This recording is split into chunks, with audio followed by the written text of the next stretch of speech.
আলাইহিসসালাম কিভাবে শিরক থেকে তিনি মুক্ত ছিলেন। আমি বলতেছিলাম সূরা আল আম্বিয়া 52 নং আয়াত তেলাওয়াত করেছি। সূরা আম্বিয়া আয়াত নং 52। এখান থেকে যতদূর পারা যায় ইনশাআল্লাহ চেষ্টা করব। তো যখন ইব্রাহিম আলাইহিস সালামের বাবা এবং তার সম্প্রদায় এরা মূর্তি পূজা করেছিল, ইব্রাহিম আলাইহিস সালাম এটা নিয়ে তিনি খুব মনে ব্যথায় ব্যথিত হয়ে তিনি মন মলিন বেশে সবসময় থাকতেন। এটা কেমন কথা, হাতে গড়া মূর্তি আমরা নিজেরাই তৈরি করে নিজেরাই মাবুদ বলে তাকে স্বীকৃতি দেব, তাকে সিজদা করব, এটা কেমন কথা হলো। এই চিন্তায় ইব্রাহিম আলাইহিস সালাম বিভোর ছিলেন, মগ্ন ছিলেন। তা একদিন ইব্রাহিম আলাইহিস সালাম তার বাবাকে বলেই ফেললেন যে এই যে ক্বালা লিআবিহি ওয়া কওমিহি, হে আমার বাবা, হে আমার সম্প্রদায়, তাদেরকে ডাকে একত্রিত করেছে, করার পরে বলেছে যে মা হাযিহি তামাসিল্লাতী আনতুম লাহা আকিফুন, যে তোমরা এই মাটির দলা দিয়ে মূর্তি তৈরি করতেছো, করার পরে তোমরা তার ইবাদত বندگিতে আত্মহারা হয়ে গেছে। কিন্তু আল্লাহ যে সৃষ্টিকর্তা, আল্লাহ যে সৃষ্টি করলো, সেই আল্লাহকে কেমনে তোমরা ভুলে গেলে? কেমন করে তোমরা এই কাজ করলে? কেমন করে তোমরা আল্লাহর ইবাদত বندگি ছেড়ে দিয়ে তোমরা মূর্তির পূজায় সবসময় মূর্তি পূজার মধ্যেই তোমরা নিমজ্জিত হয়ে আছো? এটা কেমন কথা?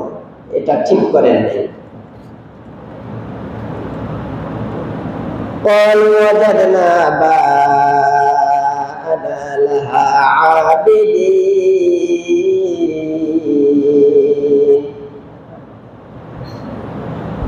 قالوا, তখন তারা বললেন, ইব্রাহিম আলাইহিস সালামের বাবা এবং তার সম্প্রদায়, নমরুদের সেনাগোষ্ঠী যা আছে সবাই বললেন, তারা বললেন অজাদনা, আমরা তো পেয়েছি, আবাআনা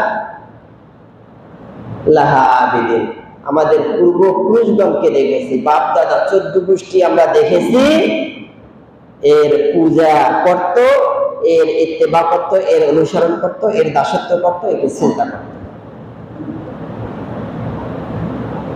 তাই তো আমরাও করি, তাই আমরাও করি, সমস্যা কই আমাদের? আচ্ছা বলেন তো, এখানে যদি বাপ দাদারা ভুল পথে থাকে, আপনি জেনে শুনে ভুল পথে থাকবেন? হ্যাঁ, আচ্ছা বলেন তো, কারো কবরত কাহো যাবে?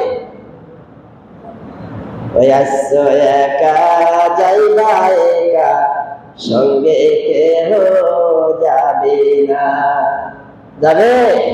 কিন্তু যেদিন ডাক পড়িবে কবর মাঝে শুইতে হবে, কি শুইতে হবে না? তাহলে আমাদের মাল সামুনা কই? আমাদের মাল সামুনা কই?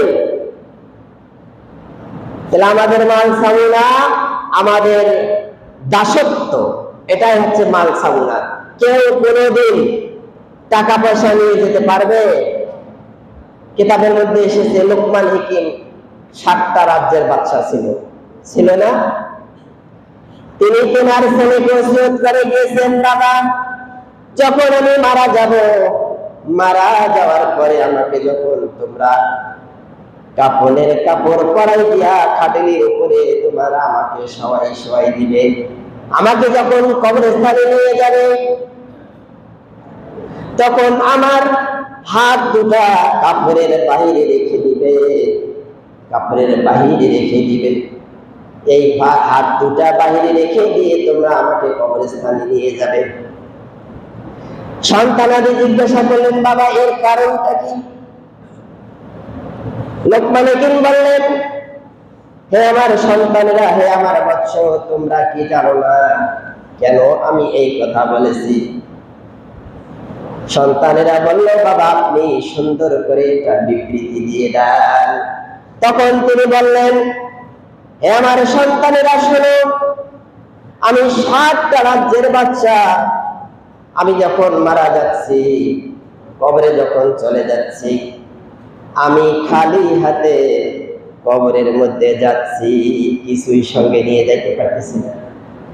তাই পৃথিবীর মানুষ আমাকে লক্ষ্য করবে, ফলো করবে, করার পরে তারা নিজের মস্তিষ্কের সাথে জিজ্ঞাসাবাদ করবে, হায় রে লোকমান হাকিম, তিনি 7টা রাজ্যের বাদশা ছিল, তিনি সঙ্গে করে কিছুই নিয়ে যেতে পারলেন না। অতএব আমার থেকে তারা শিক্ষা গ্রহণ করবে। অতএব মাল সামুনা আমাদের ইবাদত বন্দুকি সাথে করে নিয়ে যেতে হবে, ঠিক কিনা? এই জন্য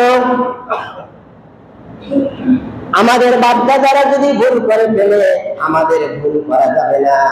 আমাদের জ্ঞান আছে, বিবেক আছে, বুদ্ধি আছে, কোনটা কাজ করলে ভালো হবে, কোন কাজ করলে মন্দ হবে, আমাদের সেই কাজটা আমাদের বেছে নিতেই হবে। এই জন্য ওই তদানীন্তন কালের লোকেরা বলেছিল, আমাদের পূর্বপুরুষগণ যাহা করেছে আমরাও তাহা করেছি। এটা ঠিক নয়। ইব্রাহিম আলাইহিস সালাম বললেন, ক্বালা লাকাদ কুনতুম আনতুম ওয়া আবাউকুম ফি দালালিন মুবিন।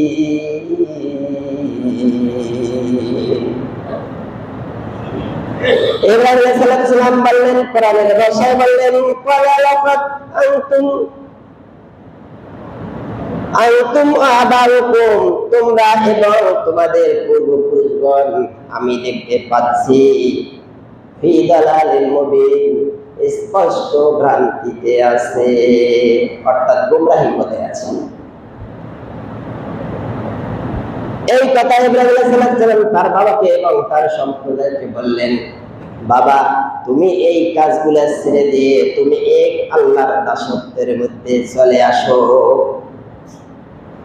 আচ্ছা বলেন তো, তাহলে এটা কি খালি একটা কাজ বুঝায় না? আল্লাহ যেগুলো আদেশ করেছেন, যেগুলো নিষেধ করেছেন, সব বুঝায়, তাই না? আল্লাহ যাহা আদেশ করেছে তাহা আমাদের মানতে হবে, আল্লাহ যাহা নিষেধ করেছে সেটাও আমাদের মানতে হবে। তাহলে আমি আল্লাহর দাসত্ব। আমরা নামাজ পড়তেছি মসজিদের ঘরে গিয়ে, এখন আল্লাহর দাসত্ব করতেছি। আর আমরা মসজিদ থেকে বাইরে গিয়ে যখন আমরা কোনো ব্যবসার কাজ করি, তখন আমরা মানুষকে ঠকাবার চিন্তা করি, ঠিক কিনা? কথা বলেন। নামাজ পড়া যেমন আল্লাহর দাসত্ব করা, ব্যবসা করা আল্লাহর দাসত্ব করা। সঠিকভাবে ব্যবসা পরিচালনা করবেন, আল্লাহ পাক রব্বুল আলামিন ওই ব্যবসার মধ্যে বরকত দান করবেন। সুবহানাল্লাহ। আপনি চাকরি করবেন,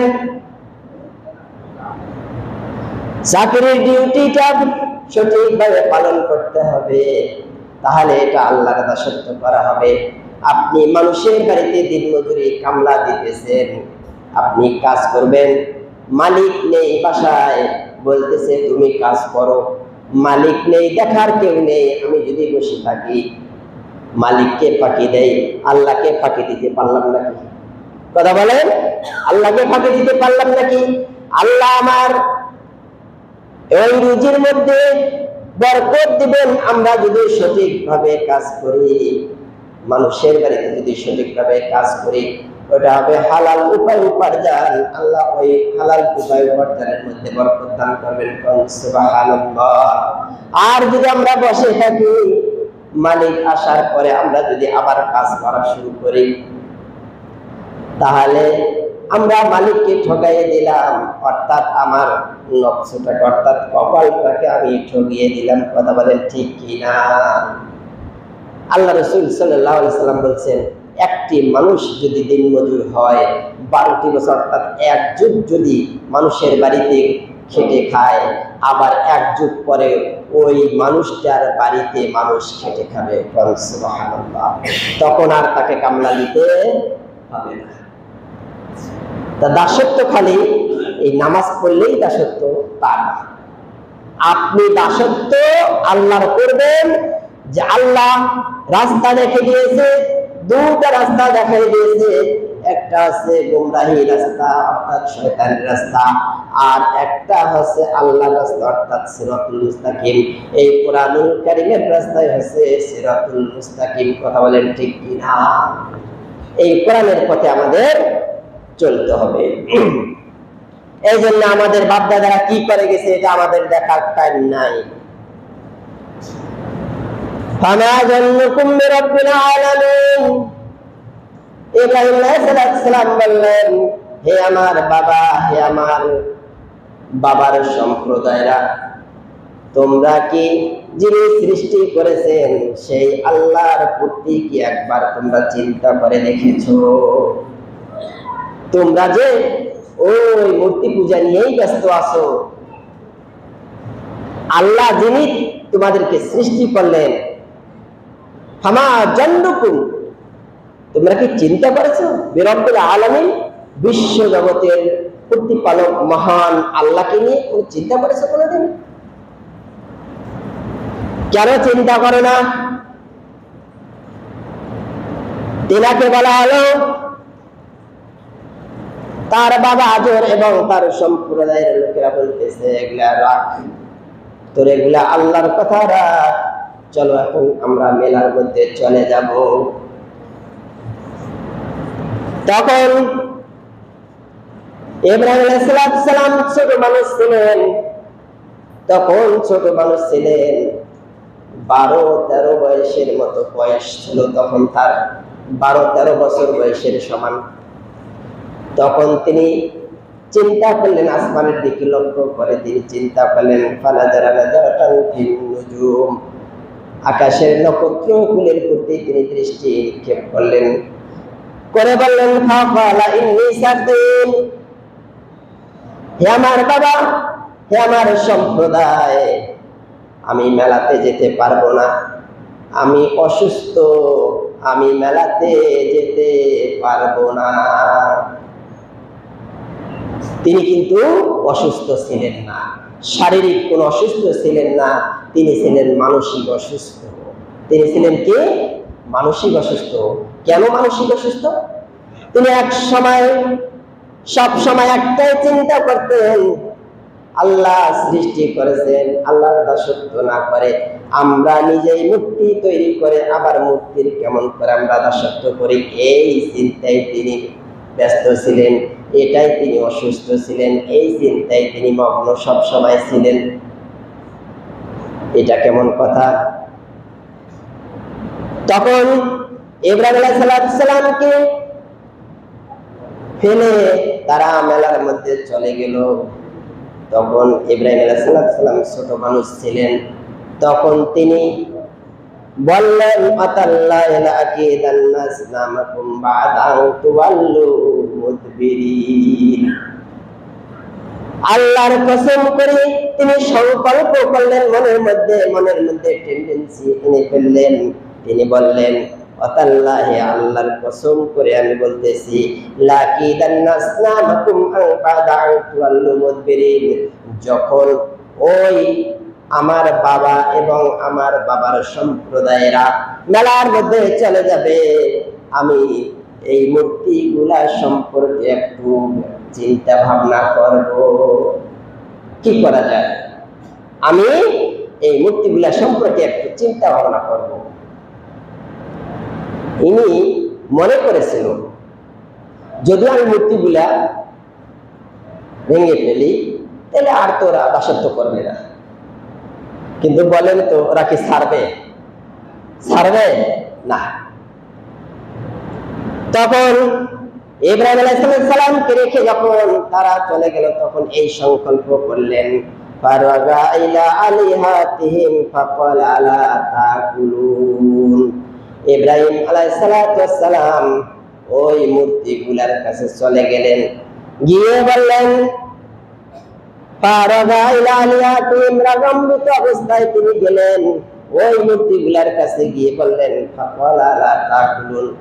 মূর্তির সামনে অনেক দুধ, কলা, যা কিছু দেয় না, দেয় কি দেয় না? মূর্তি কি খায়? মূর্তি খায় না, তা দেয় কেন? কি জন্য দেয়? ভণ্ডামি ছাড়া আছে কোন? বলেন, কথা বলেন। যদি একজনকে কিছু খাইতে দেওয়া হয়, তাহলে খাইলে তো আত্মাটা তৃপ্তি পাবে, ঠিক কিনা? কিন্তু ওরা তো খায় না, তাদেরকে দিল কেন? কি জন্য দিল? দেখেন এটা কেমন বোকা মানুষ। আল্লাহ কোরআনের ভাষায় এই কথাগুলা কোরআনের তুলে ধরেছেন। ইব্রাহিম আলাইহিস সালামের কথা। তিনি রাগান্বিত অবস্থায় ওই মূর্তিগুলার কাছে গেলেন, গিয়ে বললেন, ফাকালা আলা তাকুলুন, কেন তোমরা খাচ্ছ না? তোমার যে সামনে খানাগুলা আছে, খানাগুলা খাচ্ছ না কেন? কি হয়েছে তোমার? মা লাকুম লা তানতিকুন, কেন তোমরা কথা বলতেছ না? খাও নাই কথা বলো। ফাকালা লা তাকুলুন, খাইলো না, তারা কথাও বললো না। ফারাগা আলাইহিম দারবাম বিল ইয়ামিন, তিনি যখন তেনার কথা শুনতেছেন না, বুঝতেছেন না, মানতেছেন না, খাইতেছেন না, আবার কিছু বলতেছেন না, তখন তিনি সজরে একটা কুঠার নিয়ে গিয়ে তাদেরকে ধ্বংস করে দিল।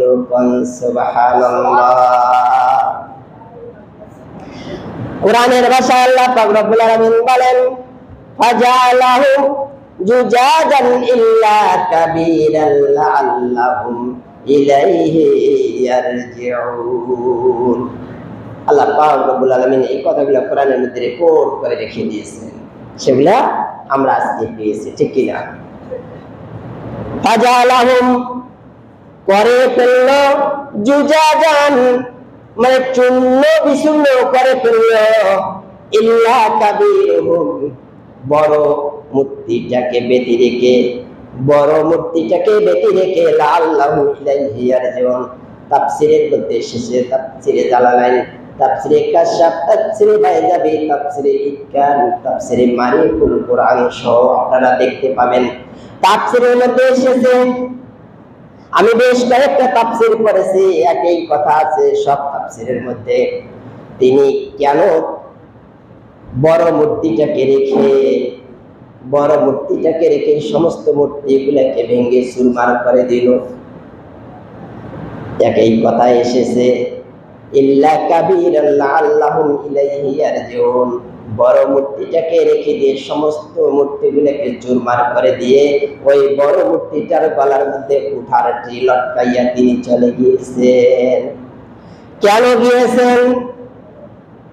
এই কথা হাদিস তাফসীরের মধ্যে উল্লেখ আছে, ইল্লা কাবীরান লাআল্লাহুম ইলাইহি ইয়ারজিউন, যাতে করে সমস্ত যদি ভেঙে চুরমার করে দেয়, তাহলে এখানে তারা আসবে না। আর বড় মূর্তিটাকে আমি যদি রেখে দেই, তাহলে ওই বড় মূর্তিটার লোভে লোভে তারা এখানে আসবে, এসে দেখবে তাদের অবস্থা এখানে দেখে ফেলবে। এই যখন এই কাজ করে ফেলল, তাফসীরের মধ্যে এসেছে, আযাবুল শয়তান একটি বৃদ্ধ মানুষের উদ্ধারণ করে ওই মেলার মধ্যে গিয়ে সংবাদ দিল, রে সর্বনাশ, যাও, তোমাদের মূর্তিগুলার কি হাল করে দিয়েছে, কে দিয়েছে এটা কিন্তু জানি না, কিন্তু তোমাদের মাবুদগুলাকে শেষ করে দিয়েছে। তখন নমরুদের বাহিনী ইব্রাহিম আলাইহিস সালামের বাবা সহ সকল সম্প্রদায়ের লোক, কেউ কেউ দৌড়ে এসেছে, কেউ কেউ যে জানে চড়ে গিয়েছে সেই জানের মধ্যে এসেছে, কেউ কেউ পায়ে হেঁটে এসেছে। এসে দেখলেন তাদের অবস্থা খুব বেহাল। তাদেরকে কথা বলল, কে তোমাদেরকে এরকম করেছে? তারা কি কথা বলে নাকি? তারা কথা বলে না। তাদের মধ্যে থেকে বলল, তাদের মধ্যে থেকে কিছু লোক বলল, ক্বালু মান ফাআলা হাযা বিআলিহাতিনা ইন্নাহু লামিনাজ জালিমিন।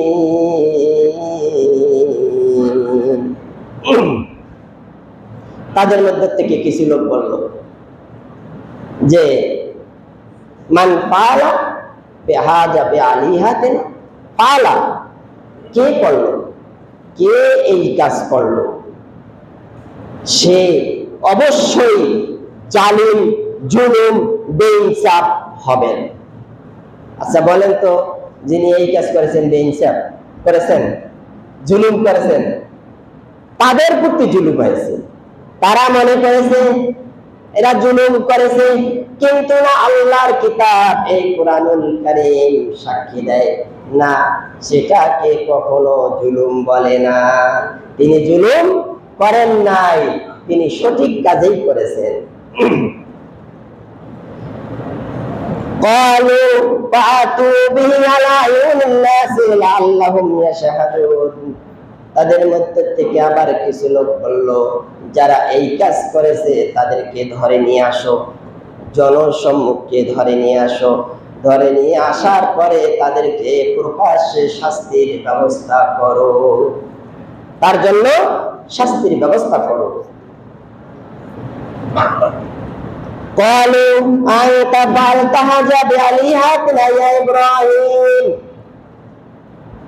তাদের মধ্যে থেকে একজন বলল যে এই কাজ কে করেছে? অবশ্যই একটি ছেলের নাম ইব্রাহিম, ওই ইব্রাহিম ছাড়া এই কাজ কেউ করে নাই।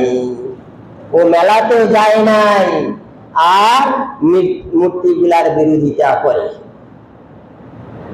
ঠিক ও ছাড়া এই কাজ কাউ করতে পারে না। তখন তাকে ধরে নিয়ে আসা হলো, নমরুদের আদেশ, তাকে ধরে নিয়ে আসা হলো। ইব্রাহিম আলাইহিস সালামের বাবা আজর সেখানে উপস্থিত ছিল। যে ইব্রাহিম আলাইহিস সালামকে মানুষের সামনে, হাজার হাজার মানুষের সামনে উপস্থিত করা হলো। হওয়ার পরে তেনাকে জিজ্ঞাসা করলো, ক্বালু আনতা ফাআলতা হাযা বিআলিহাতিনা ইয়া ইব্রাহিম। হে ইব্রাহিম, তুমি কি আমাদের এই মূর্তিগুলোর এই দশা করেছো? এই দশা কি তুমি করেছো? আমাদের মাবুদগুলোকে শেষ করে দিয়েছো? ইব্রাহিম আলাইহিস সালাম কোরআনের ভাষায় বললেন, ক্বালা বাল ফাআলাহু কাবীরুহুম হাযা ফাসআলুহুম ইন কানু ইয়ানতিকুন। আমি কাজ করি নাই, আমি কাজ করি নাই, বাল ফাআলাহু করেছে কাবীরুহুম, ওই তোমাদের বড় মূর্তিটি, এর কাজ। ছোট মূর্তিগুলাকে শেষ করে দিয়ে ও একাই জীবিত আছে, বেঁচে আছে, এর কাজ।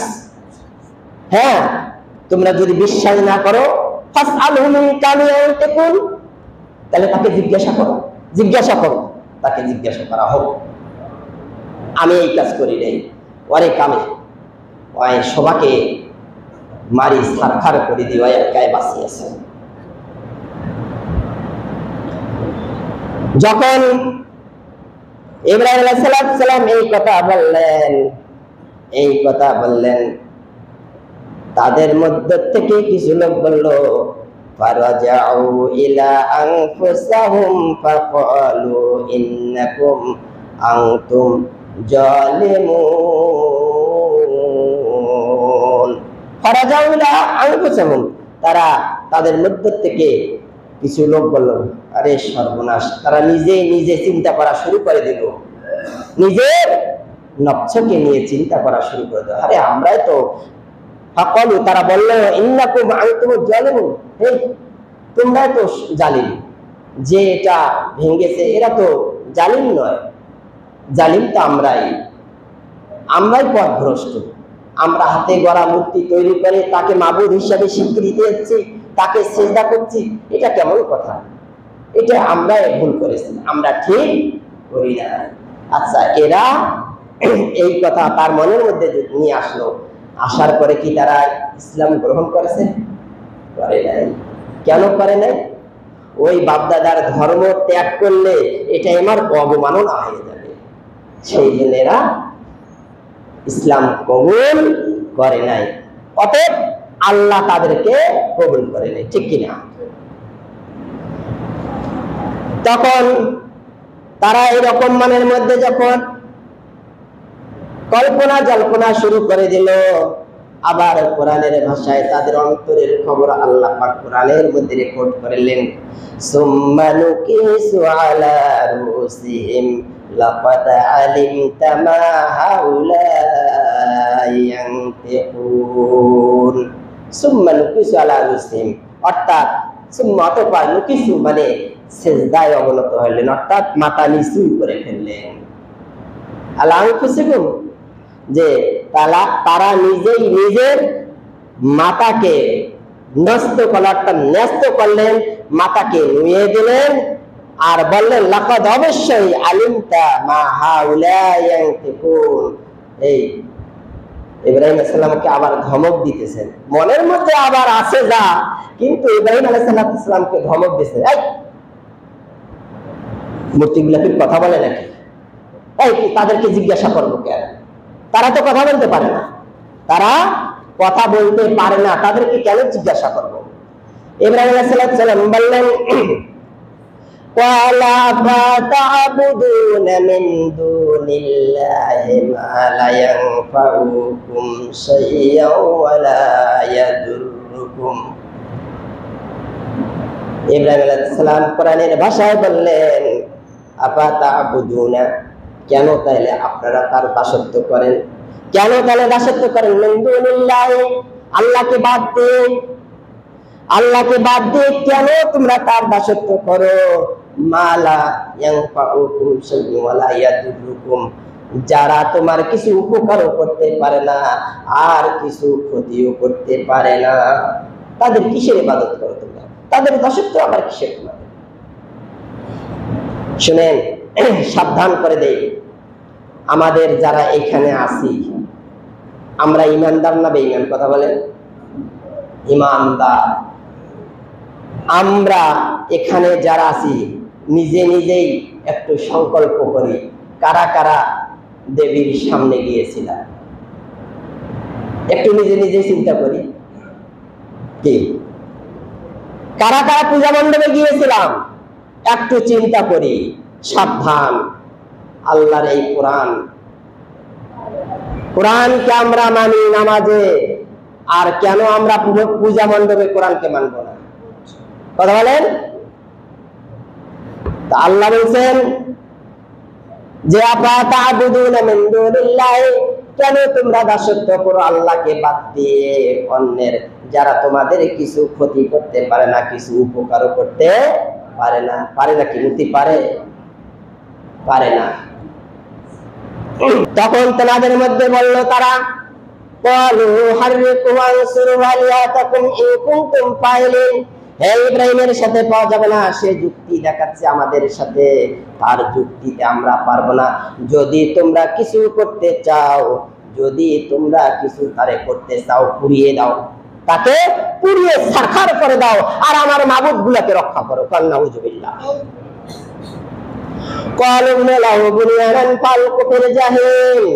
তখন চতুর্দিকে প্রাচীর তৈরি করলো। প্রাচীর তৈরি করার পরে নমরুদ এলান দিয়ে দিল যে এলাকাবাসী যে যেখান থেকে কাঠ বা যাই পাবে আনি এই প্রাচীরের ভিতরে ফেলবে। প্রাচীরের ভিতরে যখন ফেলা হলো, ফেলার পরে সময় শেষ, সময় শেষ হয়ে গেল। আচ্ছা একটু বলি, এটা তার প্রতিদিনে বলা যাবে না। বলছিলাম যে বিগত 5 জুমায় লাগবে এই কথাগুলো বলতে। তার কথা হলো 5 মিনিট আমাকে সময় দিবেন? দিবেন? আচ্ছা, হয়তো ব্যবসা করে অনেকেই বলতেছে আমার সমস্যা হয়েছে, একটু আমি চেয়ে নিচ্ছি 5টা মিনিট ইনশাল্লাহ। তখন ইব্রাহিম আলাইহিস সালামকে কি করলেন, ওই বাঁশ কাঠ দিয়ে কেরোসিন তেল অথবা পেট্রোল ঢেলে দিয়ে ওইখানে ফেলাই দেওয়ার জন্য আগুন লাগাই দিলেন। দেওয়ার পরে ওইখানে ইব্রাহিম আলাইহিস সালামকে ফেলে দেওয়ার জন্য উপক্রম করলেন, কিন্তু দেখলেন লক্ষ লক্ষ ফেরেশতা এসে একটা চরক গাছ তৈরি করেছে, শর্টকাটে আমি বলতেছি, চরক গাছ ঠেসে ধরেছে আর ওই আগুনের মধ্যে ফেলাইতে পারতেছে না। ইবলিস শয়তান একটা বৃত্ত বেশি এসে বলতেছেন, শুনেন, ওনাকে একমাত্র একটি কারণ ছাড়া কোনোদিন কোনো ক্রমেই আগুনের মধ্যে ফেলা যাবে না। ভাই কি কারণ? এই এলাকার 16 বছর যুবক এবং যুবতী যারা আছে তাদেরকে ডেকে নিয়ে আসো, এলাকা প্রকাশ্যে জিনার ময়দান লেগে দিতে হবে। নাউজুবিল্লাহ। প্রকাশ্যে যদি জিনার ময়দান লাগে দেন তাহলে কি হবে, এখানে আর ফেরেশতারা থাকতে পারবে না, তখন আস্তে করে ইব্রাহিম ফেলে দেওয়া যাবে। নমরুদের কথা মতো তাই করা হলো, প্রকাশ্যে জিনার ময়দান লেগে দেওয়া হলো। যাকে একবার ব্যবহার করেছে, যেই ছেলে যেই মেয়েকে একবার ব্যবহার করেছে, ওই মেয়ের কপালের মধ্যে লাল চিহ্ন দিয়ে অর্থাৎ তাকে চিহ্নিত করা হয়েছে, যেটা একবার ব্যবহার করা হয়েছে আর দ্বিতীয়বার ব্যবহার করা হবে না। কথাটা বুঝা গেছে? হিন্দুরা কোথা থেকে সিঁদুর দেয় কপালের মধ্যে, সেইখান থেকে ওই সিঁদুর কপালে দেওয়া তারা শুরু করে দিল। দেখেন, বিবাহর আগে কোনোদিন কোনো মেয়ে সিঁদুর মাথায় দেয় নাকি? কপালে সিঁদুর দিত? দেয় কেউ? অবিবাহিত অবস্থায় দেয় না। যখন তেনার বিবাহ হয়ে যায় তখন সিঁদুর দিয়ে দেয়, কেননা ওর বিবাহ হয়ে গেছে, ওকে আর কেউ নাড়বে না। কথা বুঝে গেছে? যখন এই কাজ করলো তখন শয়তানরা অর্থাৎ ফেরেশতারা সেখান থেকে চলে গেল, শয়তানের অনুমতিতেই এই কাজ করালো। তখন আস্তে করে ওই ইব্রাহিম আলাইহিস সালাম আগুনের মধ্যে পড়ে গেলেন। যখন আগুনের মধ্যে পড়ে গেলেন, নমরুদের এক যুবতী কন্যা ছিল, কয়েক তলার উপরে ছিল, দৃশ্য দেখতেছে, দেখি ইব্রাহিম নবী আগুনের মধ্যে পোড়া গিয়ে কেমন হয়ে গেছে, দেখি একটু তার সিনারিটা কেমন। তিনি দেখতেছেন উপর থেকে, সর্বনাশ, এ কেমন কথা। তাফসীরের মধ্যে এসেছে যত প্রকার গাছ ওখানে কেটে ফেলা হয়েছে, ঠিক ওই তত প্রকার গাছের তত প্রকার ফুল ফলাদি হয়ে ইব্রাহিম আলাইহিস সালাম একটি জান্নাত থেকে একটি তক্তা এনে দেওয়া হয়েছিল। তক্তার উপরে তিনি বসে আল্লাহর জিকির করতেছিলেন। সুবহানাল্লাহ। আল্লাহ পাক রব্বুল আলামিন বলেন, কুল্লা ইয়া নারু কুনি বারদাও ওয়া সালামান আলা ইব্রাহিম। হে ইব্রাহিম, হে আগুন, ইব্রাহিমের প্রতি তুমি শীতল এবং আরামদায়ক হয়ে যাও, যে না শীত না গরম, তুমি আরামদায়ক হয়ে যাও। আর চতুর্দিকে যত প্রকার গাছপালা ছিল তত প্রকার গাছের পাতায় পল্লব এবং ফুল ফলা দিয়ে হয়েছে। আর ইব্রাহিম আলাইহিস সালামের হাতে তাসবিহ, আর আল্লাহ রাসূল ইব্রাহিম তিনি আল্লাহর গুণগান গাইতেছিলেন। সুবহানাল্লাহ। এই দৃশ্য দেখে নমরুদের কন্যা উপর থেকেই তিনি চিন্তাধারা করলেন, সর্বনাশ, ইব্রাহিমের ধর্ম সত্য আর আমার বাবার ধর্ম হচ্ছে মিথ্যা। তিনি ওখানেই ইব্রাহিম আলাইহিস সালামের প্রতি এবং এক আল্লাহর প্রতি ঈমান এনেছেন। সুবহানাল্লাহ। নমরুদের কন্যা ওখান থেকে নেমে এসে তার বাবাকে বলল, বাবা, তুমি যে পথে আছো, তুমি যে খোদার ইবাদত বন্দি করো, সেটা আছে ভ্রান্ত পথ, সেটা আছে গুমরাহি পথ। আর ইব্রাহিম যে খোদার ইবাদত বন্দেগী করে সেটাই হচ্ছে সঠিক পথ। দেখো, আমি উপর থেকে দেখলাম ইব্রাহিম আলাইহিস সালাম আগুনগুলা ফুলের বাগানে পরিণত হয়ে গেছে। কোন সুবহানাল্লাহ। আমি সেই ইব্রাহিমের আল্লাহর প্রতি ঈমান আনলাম। লা ইলাহা ইল্লাল্লাহু ইব্রাহিম রাসূলুল্লাহ। এই স্বীকৃতি তেনার মেয়ে অর্থাৎ নমরুদের মেয়ে তেনার সামনে স্বীকৃতি দিলেন যে আমি এক আল্লাহর প্রতি ঈমান আনলাম আর ইব্রাহিম আলাইহিস সালাম আল্লাহর রাসূল। কোন সুবহানাল্লাহ। তাহলে দেখেন তখন অনেক ঘটনা বললাম, 5 দিন লাগবে আরো। কথা হলো এই ইব্রাহিম আলাইহিস সালামের যে উপর ঈমান আনলেন ওই নমরুদের কন্যা, তারপরে সেখানে তাকে নমরুদ তাকে মারার জন্য উদ্বুদ্ধ হয়ে গেলেন। আল্লাহর পক্ষ থেকে দুটা এখানে মত আছে, একটা আসমান থেকে মেঘবালা এসে নমরুদের কন্যাকে নিয়ে গেছে, আর 2 নম্বর মত আছে সেখান থেকে বাতাসে এসে নমরুদের কন্যাকে আল্লাহ হেফাজত করেছেন। কোন সুবহানাল্লাহ। তেনাকে আর মারতে পারে নাই। আল্লাহ পাক রব্বুল আলামিন বলেন ওয়ারাদু বি কায়দা ফাজআলনাহুমুল আকসারিন, যে আল্লাহ পাক রব্বুল আলামিন তাদের ষড়যন্ত্রের সমস্ত ষড়যন্ত্রকে নস্যাৎ করে দিয়ে আর তাদেরকে এমন হেয় প্রতিপন্ন করে দিলেন। কোন সুবহানাল্লাহ। অতএব আমাদের উচিত হবে আমরা একমাত্র আল্লাহর দাসত্ব করব, আল্লাহর উপর আমরা ঈমান আনবো, দ্বিতীয় কোনো কারো আমরা মতবাদে স্বীকৃতি দেব না। ঠিক কিনা কথা বলেন? আল্লাহ পাক রব্বুল আলামিন আমাদের সবাইকে এই কোরআনের দিকে ফিরে এসে আমাদের সবাইকে দুনিয়া থেকে বিদায় নেওয়ার তৌফিক দান করুন। সকলে বলেন আল্লাহুম্মা।